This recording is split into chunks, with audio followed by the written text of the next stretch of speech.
Magandang umaga mga igan. Matapos ang misa sa Quirino Grandstand, inaasahang sisimulan na po ang traslasyon o ang pagbalik ng imahe ng itim na Nazareno sa Quiapo Church.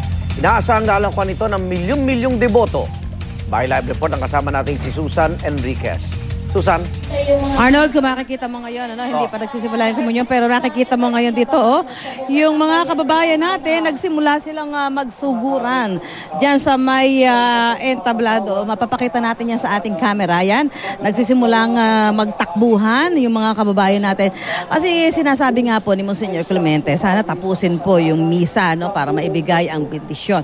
Pero ngayon, hindi pa po nagsisimula yung communion. Nagsasalita pa po si Cardinal Tagle, pero kumilos na yung mga kababayan natin. Ayan, hindi na ho sila mapigilan sa magkabilang panig po nitong entablado ay nagsimula ng gumalaw yung ating mga kababayan at mukhang yung pakiusap po nitong si Monsignor Clemente na tapusin ng misa, yung communion para mabigay yung pagbabasbas.